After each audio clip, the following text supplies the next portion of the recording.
Buckeye Nation, what's poppin'? Crazy Dog coming at you on the Buckin' Crazy YouTube channel with my Ohio State Buckeyes, Youngstown State Penguins Week 2 game recap as the Buckeyes improve to 2-0 on the season after a pretty impressive 35-7 victory over the Youngstown State Penguins. And now with that being said, let's take a look and see how the Buckeyes did. So you look at the box score, and right away, you look and see how Kyle McCord did. And I'll just say this. Compared to last week, Kyle McCord improved so much. Mainly because last week, as you know, he didn't throw any touchdowns. This week, he threw 3. 2 of which, of course, to his guy from high school, Marvin Harrison Jr. And yes, for those of you who didn't know, Kyle McCord and Marvin Harrison Jr. were indeed teammates in high school. So you know it's good to see that connection being reestablished out there. Obviously, Marvin should have had a touchdown last week, but yeah, that's a story for another day. But yeah, overall, Kyle McCord did really well. 14 of 20, 258 yards, 3 touchdowns, no interceptions. Devin Brown did get some reps out there as well. 7 of 13, 101 yards, no touchdowns, no interceptions. He also ran the ball, 6 carries, 9 yards. So he was doing a little bit of both out there, throwing it and running it. Clearly, though, I think we know who should be QB1. Yeah, I'll get into that in a minute, though. Now on the ground, Ohio State, 27 carries, 123 yards, 2 touchdowns, both coming from Travion Henderson, who himself had 5 carries for 56 yards. Mayan Williams, 6 carries, 25 yards. And Chip Trainum, 6 carries, 20 yards. Xavier Johnson, Mr. Block O for the year, 3 carries, 12 yards. And Kyle McCord even had a carry for a yard too. But he was doing all the damage with his arm, though.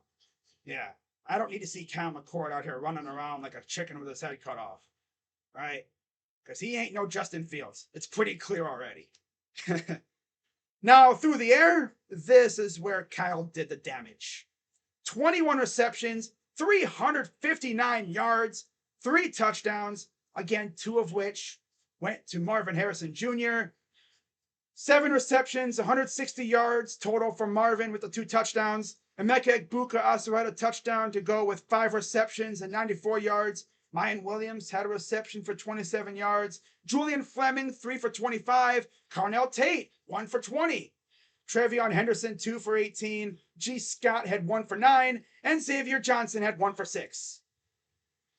Now on the other side of the ball, we did get 2 sacks. 1 from Tommy Eichenberg and 1 from Michael Hall. And we even got an interception from Denzel Burke, who so far this season has looked really, really good. I'll come out and say that. He has looked great this season compared to last year. Night and day compared to last year. Big time.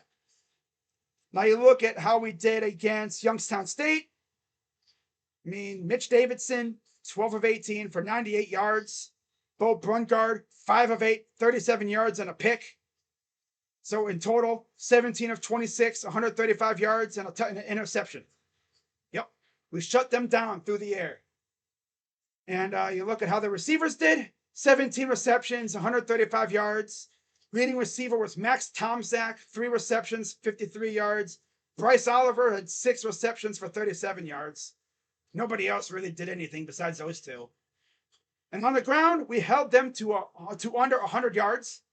33 carries, 99 yards and a touchdown coming from Mitch Davidson, which was near the goal line when he ran an RPO, read option, and everybody and their mother on it, leaving nobody around to stop the quarterback from just running into the end zone. All willy-nilly, right?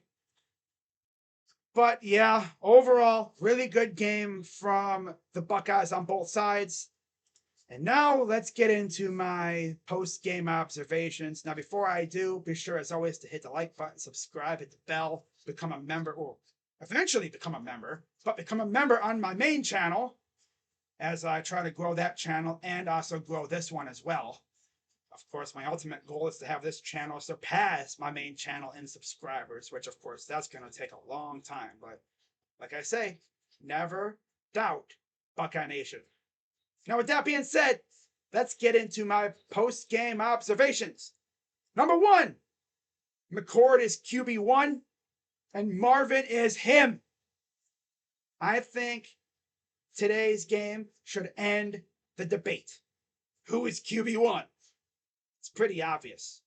Kyle McCord. He just seems like he's further along. Like he commands the offense better. He does more with his arm. He's a threat. He's not like CJ or Justin, but yeah, Kyle McCord is really, really good. I think Kyle should be the starting quarterback from here on out. They should end the competition and this way move on with Kyle. This way the team can really further gain more chemistry with him instead of having to worry about flipping quarterbacks every once in a while, right? Number 2, D-line is kind of mid, especially on the edge. The interior has been fine, but our edge rushers just haven't done really anything.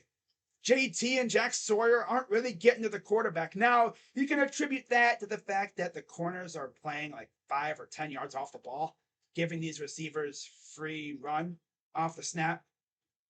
Maybe if they played more, press coverage, that would be able to give the pass rushers a chance to get to the quarterback, make that quarterback have to wait to throw the ball. Maybe that's a reason why, but yeah, they're just not really getting there. But overall, the defense looked nice. And number 3, Travion Henderson is back, baby. What I saw today is old Travion, before the foot injury. He looked like he had his burst. He was bursting through holes, and he just looked like he did in his freshman year. That's refreshing to see. Because we saw him last year. He looked noticeably slower, like that foot was bothering him. He just really wasn't as an effective runner. He wasn't as effective as a runner. My God. Look at me fumbling my words out here. Man. Oh, man. You got to love it, though. But Travion Henderson definitely is running back 1. Not like it really matters. They have a running back by committee. All 3 running backs are really good, but Travion Henderson is definitely back. And you love to see it. Now, as far as my game MVP goes, it's pretty obvious. Marvin Harrison Jr. Yeah, he had one of those games, and I expect many more of these games from him as the season goes along, especially because he has his high school quarterback throwing in the ball again. Now, again, this offense just doesn't seem to have the same juice as it did in past years with Justin and CJ at quarterback, but it's still good. And thank God we got these non-con games to really settle things down and really get settled in playing football again. Now, of course, next week, we got Western Kentucky coming to town. And believe it or not, they're actually another really solid team. Should be a low-key challenge. We'll see how things go. But with that being said, guys, that's going to wrap it up for this one.